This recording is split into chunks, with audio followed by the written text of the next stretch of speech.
Hello,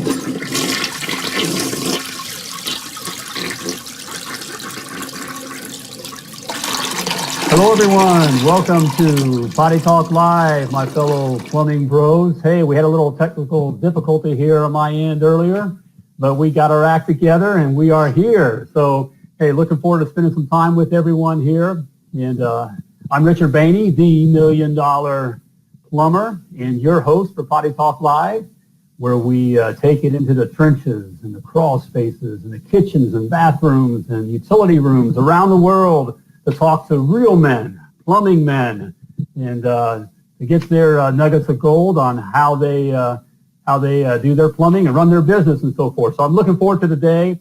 Been having some messages back and forth with this guy and looking forward to talking with him.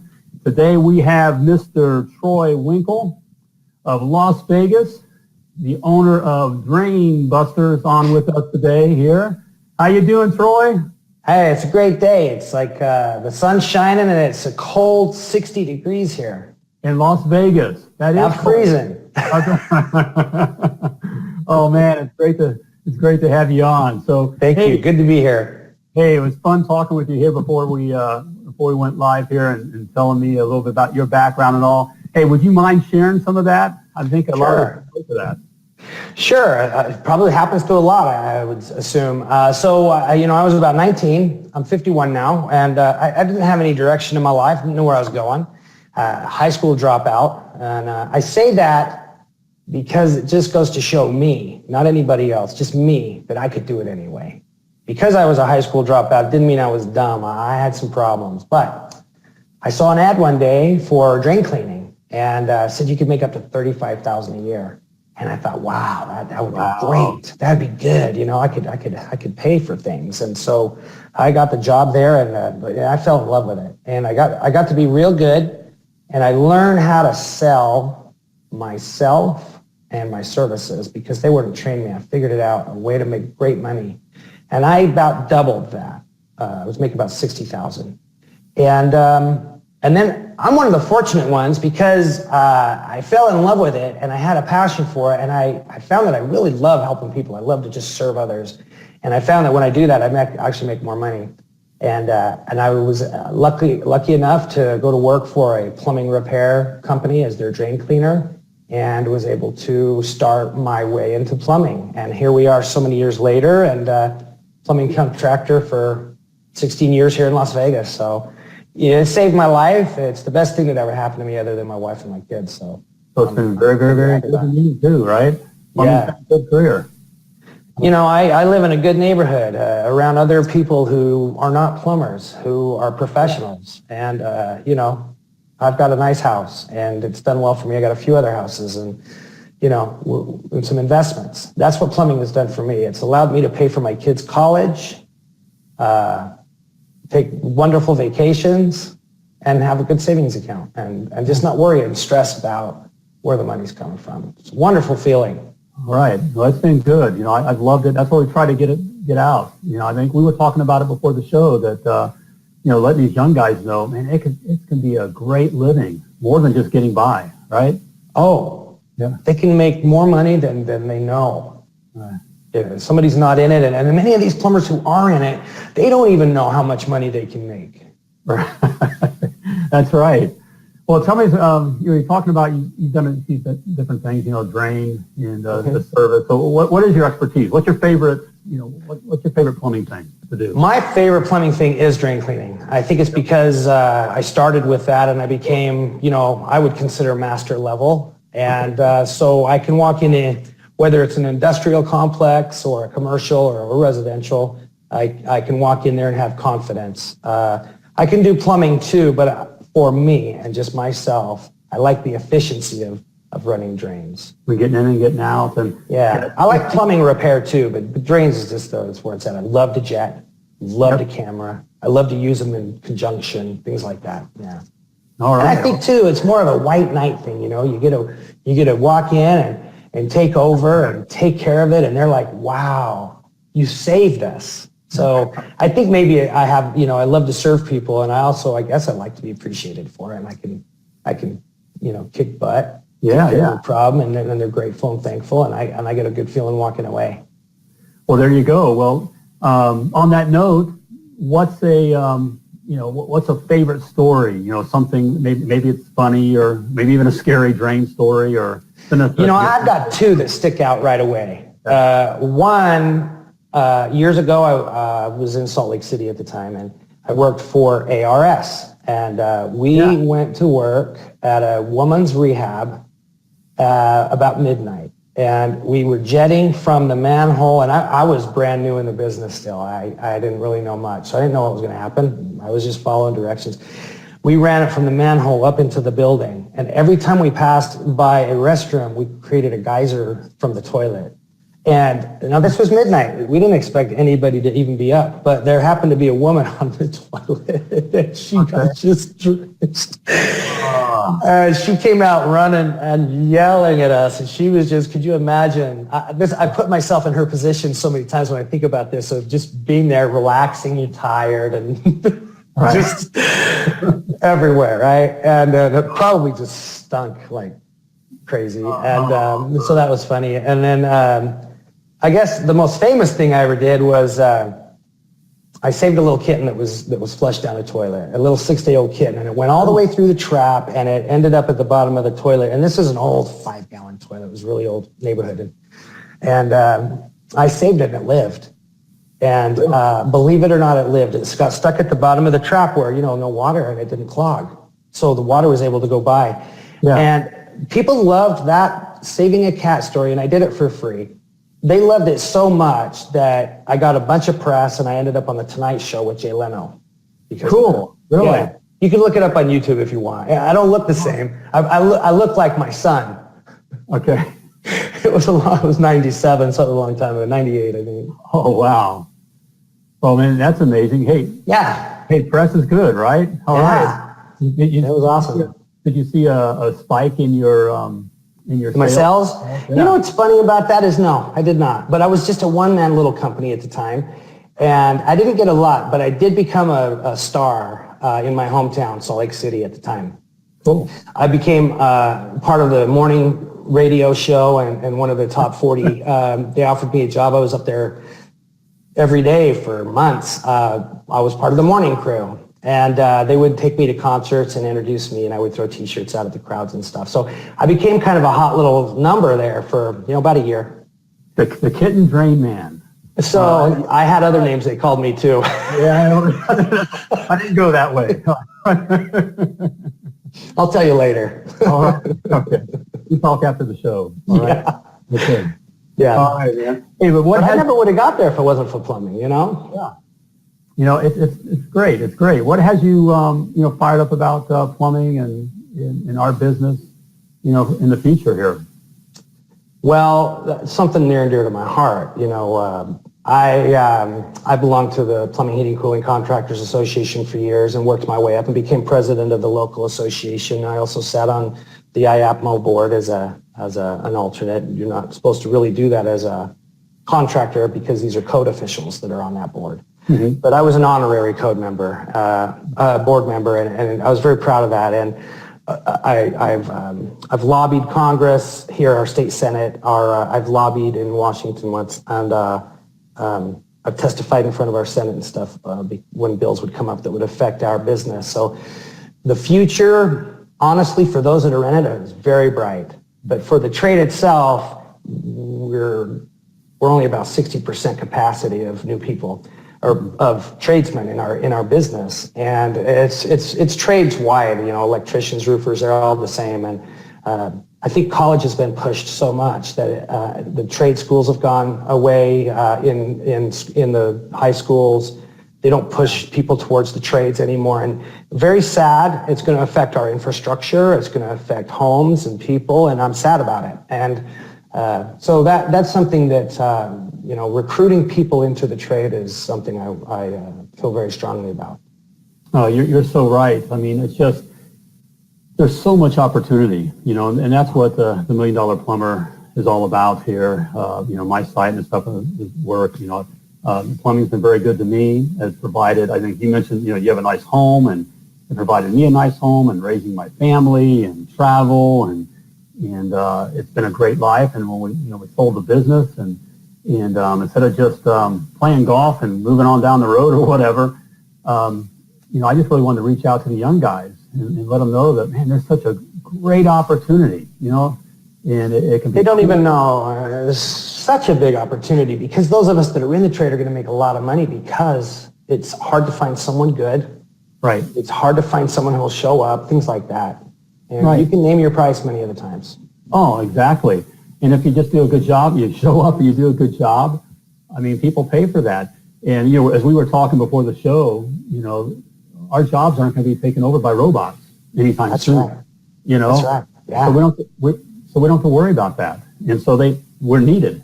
And so we're needed until they come up with a toilet that can moonbeam that waste somewhere else, like Star Trek.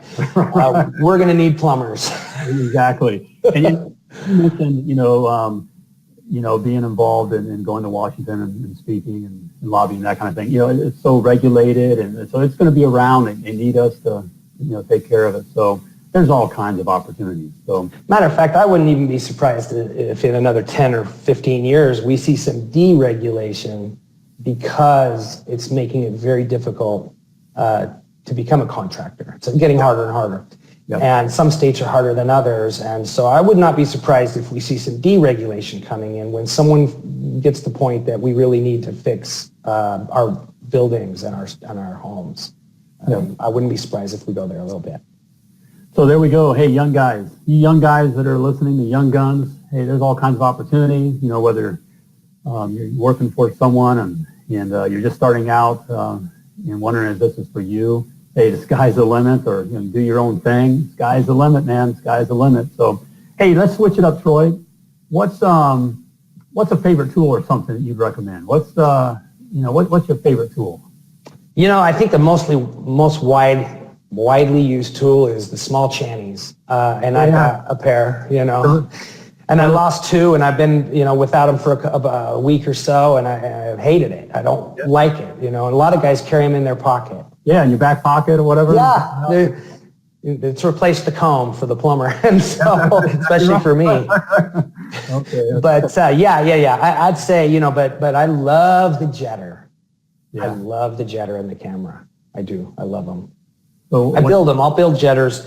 Yeah, trailer jets and stuff like that. Yeah, I always built my own, and I used to sell them to other plumbers there for a while. I sold about 30 units or so years ago. All right. I love jetters. That's my favorite piece of equipment. Yeah, you're the grain guy, so that's your thing. Yep. Yeah. I get it, man. All right. Yeah, and the little channel locks. What are they? The little sevens or the little? The little. I don't know. I want to call them 460. Yeah. Your back pocket. Yep. Yeah.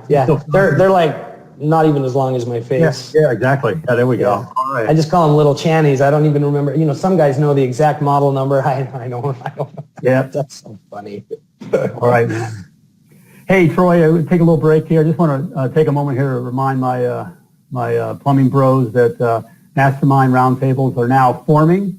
So, hey, if you're looking to accelerate your plumbing business success, a mastermind group is just the place for you and where you can do that. And literally, you can bypass years of wasted time and money. So, check out Mastermind Roundtables. To learn more, go to themilliondollarplumber.com/mastermind. That's themilliondollarplumber.com /mastermind. All right, Troy, let's move on here. Hey, you ready for the lightning round? Talk about bring it on. Lightning round? Yeah. Okay. All right, let's bring it on here. I got some questions here for you. We said here, just I'm going to ask you some either-or type questions, and you say the first thing that comes to your mind, okay? So if I say Coke or Pepsi, you say... 7-Up. Okay, you're that guest. All right, bring it. Okay, it's been that kind of day, right? Yeah. All right, here we go. You ready? Yep. All right. Copper or CPVC? Copper. Yeah, of course. Residential or commercial? Residential. Or that's where the money's at. That's right. Tank or tankless? For me, tank, just because it's a little easier, but I love tankless. Yeah. Okay. Taco Bell or McDonald's? Taco Bell. All right, running for the border. All right. Crawl space or slab? I like crawl spaces. I don't have them here in Vegas, but I like them. Trench or trenchless? Trenchless.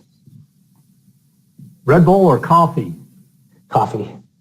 Old school. Yep. Solder fittings or shark bites? Huh? Of course, copper fittings. Yeah. I'll get hate mail if I said shark bite. You want to get caught saying shark bite. All right. Adjustable wrench or channel locks? Channel locks. Yep. You already answered that one. Yeah. General or rigid? General. Milwaukee or DeWalt? You know, I'm not one of those guys, but if I had to pick, I'd take Milwaukee.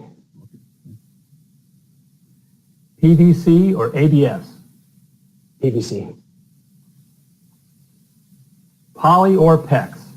PEX. Oh. All right, there we go. That's the end of the lightning round.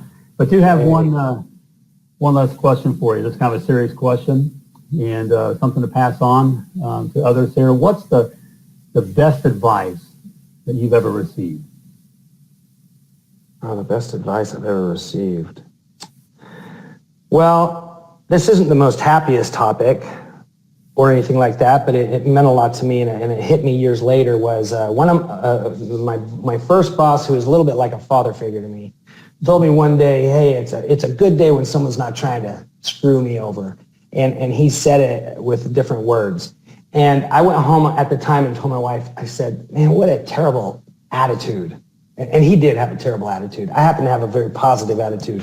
But when I was about 45 years old, and I was a larger company and, president of the association and all that kind of stuff, I realized that was true. It kind of dawned on me. I was like, wow, you know what? You really got to protect yourself. And that's what he really meant. You know, he was always protecting himself.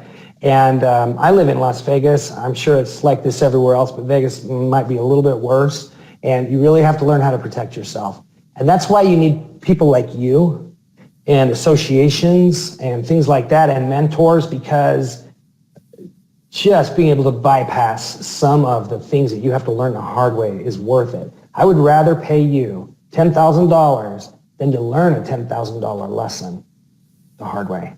Yeah. That's kind of where I go with that. Well, gang, that is a true nugget of gold. And, I wish I would have listened to some of my older brothers when I was starting out. I would have bypassed a lot of heartache and pain, both in my personal life as well as business life. And True, brother. That's the truth. So it's important to hang together. We're a brotherhood is the way I look at it. I know you look at it that way, and you're out there trying to help people and find people that you can help them be successful. The worst thing, during the crash, at the time I was vice president of the association here, and I saw a lot of third, fourth generation plumbing companies go out of business, and it was super, super sad. And a lot of people start businesses and they go under, as we know. The numbers, the percentages are not in their favor. Right. And meeting people like you can increase their chances tenfold, if not even more. It's true. It's so true. Hey, I appreciate the words, and that is true. So it can be done. We stick together, keep our eyes and ears open, and watch out for one another. We all, there's a piece in there for all of us, And, hey, we're part of a proud brotherhood. It's a proud tradition. It's good, honest work. It's not going away. And so I feel... You want me to walk out the front door and show you my house? A plumber's house? You mind? Yeah. No, you mind? I don't mind. Do it. All right. Here we go. Guys. The talk can be for you. So I'll turn the phone around here. This is the inside of my house. Oh, yeah, it's kind of pretty. Kind of pretty house. Nice. And then outside,